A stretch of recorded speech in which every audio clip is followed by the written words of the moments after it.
मत्ती अध्याय 25 पद संख्या 1 से 13 तक। 10 कुंवारियों का दृष्टांत। बाइबल में 10 कुंवारियों की तुलना स्वर्ग की राज्य से की गई है। जैसा लिखा है, तब स्वर्ग का राज्य उन 10 कुंवारियों के समान होगा जो मशालें लेकर दुल्हे से भेंट करने निकलती हैं। मेरे प्रिय विश्वासी भाई बहनों, यहां कुंवारियों को दुल्हन तथा यीशु मसीह को दूल्हा कहा गया है। हम आगे देखते हैं कि उनमें से 5 कुंवारियां समझदार थीं तथा 5 कुंवारियां मूर्ख थीं। उनमें से जो 5 मूर्ख कुंवारियां थीं, उन्होंने अपने साथ मशालें तो लीं, परंतु मसालों के साथ तेल नहीं लिया। परंतु जो 5 समझदार कुंवारियां थीं, उन्होंने मशालें भी लीं तथा उनके साथ तेल भी लिया, जिससे उनकी मशालें सदा जलती रहे। यह दृष्टांत हमें सिखाता है कि जो 5 मूर्ख कुंवारियों ने मशालें लीं पर तेल नहीं लिया। तेल का अभिप्राय पवित्र आत्मा से दिया गया है। यह वचन हमें समझाता है कि यह 5 कुंवारियां यीशु को मानती तो थीं, उसका नाम अपने मुख पर भी रखती थीं, परंतु उनमें पवित्र आत्मा की सामर्थ्य की कमी थी। परमेश्वर की अभिषेक की उनके पास कमी थी। वे कुंवारियां उस मनुष्य के समान थीं जो परमेश्वर का वचन सुनते हैं तथा मानते नहीं। हे प्रभु तो कहते हैं, परंतु परमेश्वर का भय अपने भीतर रखते नहीं। मतलब संसार में यीशु के नाम को प्रकट नहीं कर पाते। वह संसारी गतिविधियों में तथा चकाचौंध में फंसे रहते हैं, जो साफ साफ दर्शाता है कि उनमें पवित्र आत्मा की सामर्थ्य की कमी है। वे यीशु को पाना तो चाहती थीं, परंतु उनमें पवित्र आत्मा की स्थिरता नहीं थी। वे मूर्ख कुंवारियां परमेश्वर के दूसरे आगमन तक यीशु के लिए पवित्र आत्मा की भरपूरी से भरी न रहने पाईं तथा वे यीशु के साथ स्वर्ग नहीं जा पाईं। आगे हम देखते हैं, जो 5 समझदार कुंवारियां थीं, उनकी मशाल जलती रही। वे उन मनुष्य के समान थीं जो परमेश्वर के वचन में चलते हैं तथा उनके भीतर पवित्र आत्मा का सामर्थ्य वह अभिषेक भी रहता है, जिससे परमेश्वर के बताए गए मार्गों पर चलते हैं तथा उसका भय भी अपने भीतर रखते हैं। यही है उन 5 समझदार कुंवारियों की मसालों का तेल, जो दूल्हे के आने पर भी खत्म न हुआ तथा वे दूल्हे के आने पर उसके साथ स्वर्ग में जा पाएं।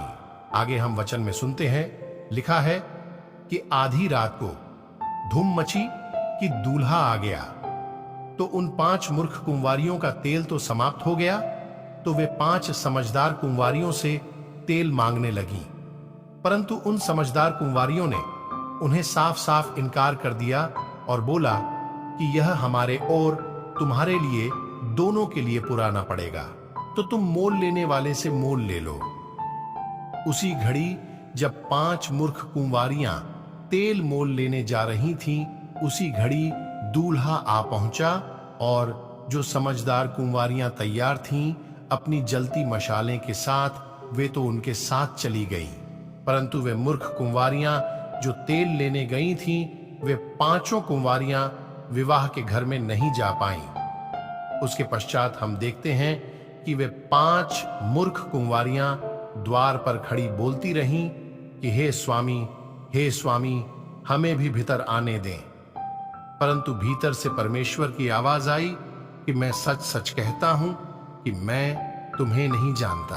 और आगे ऐसा लिखा है कि उन्होंने कहा, इसलिए कहता हूं, जागते रहो कि तुम में से कोई उस दिन को नहीं जानता जिस घड़ी परमेश्वर आ पहुंचेगा। मेरे प्रिय विश्वासी भाई बहनों, इस पूरे दृष्टांत में हमने जो सीखा है वह यह है कि हमें सदा पवित्र आत्मा की अगुवाई में होकर चलना चाहिए। सदा परमेश्वर के बताए हुए मार्गों पर तथा पवित्र आत्मा के सामर्थ्य की कृपा में स्थित रहना चाहिए। तभी हम परमेश्वर के दूसरे आगमन में उसके साथ स्वर्ग के राज्य में प्रवेश कर पाएंगे। यदि आप भी उन 5 मूर्ख कुंवारियों की तरह यही सोचकर अपराधों या गुनाहों में पड़े रहेंगे कि अभी तो परमेश्वर के आने में देर है, तो आप भी परमेश्वर के स्वर्ग के राज्य में प्रवेश न कर पाएंगे और प्रभु आपको अनंत जीवन का अधिकारी नहीं कर पाएगा। मेरे प्यारे विश्वासी भाई बहनों, हमें सदा उन 5 समझदार कुंवारियों की तरह हमेशा अपनी मसालों के साथ तेल भी सदा रखना है। अपनी आत्मा में पवित्र आत्मा की इच्छा को पहला स्थान देना है तथा सदा परमेश्वर के अभिषेक से, उसके पवित्र तेल से सदा भरे रहना है कि जब प्रभु हमें लेने आए तो हमें पवित्र आत्मा के फलों को देखकर, हमें पहचान कर अपने साथ स्वर्ग राज्य में ले जा सके। वे 5 समझदार कुंवारियां दूल्हे के साथ विवाह के घर में पहुंच पाई। मेरे प्यारे विश्वासी भाई बहनों, यहां विवाह के घर का तात्पर्य स्वर्ग के राज्य से है। इसी प्रकार हमारी हृदय रूपी मशालें हमारी पवित्र आत्मा के तेल से, सामर्थ्य से और उसके अभिषेक से सदा भरी रहनी चाहिए, क्योंकि कोई नहीं जानता कि हमारा परमेश्वर प्रभु यीशु मसीह किस घड़ी हमें बादलों पर लेने आ पहुंचे। जब वह हमें लेने आएंगे तो वह हम में पवित्र आत्मा के फलों को ही देखकर हमें पहचानेंगे। मेरे प्यारे विश्वासी भाई बहनों, इसलिए हमें सदा अपने भीतर पवित्र आत्मा के फलों को स्थिर रखना है, जिससे हम अपने दूल्हे के साथ विवाह के घर में पहुंच सकें। उसके लिए हमें पवित्र आत्मा के फलों का सिंगार कर सुंदर दुल्हन की तरह सदा तैयार रहना है। आप परमेश्वर के वचन को रोज पढ़े, वीडियो के द्वारा वचन सुने। आपको जैसा बने, आपको रोज परमेश्वर के वचन को पढ़ना है, मनन चिंतन करना है। आपके लिए परमेश्वर इतना अच्छा हर दिन जीवन देता है, सुंदर दिन देता है। क्या हम उसके लिए कुछ समय नहीं दे सकते हैं? हम समय दे सकते हैं। तो आइए हम जन्म पर्व की तैयारी में लग जाएं, ताकि बालक यीशु को हम अपने सुंदर जीवन को बर्थडे गिफ्ट के रूप में दे सके।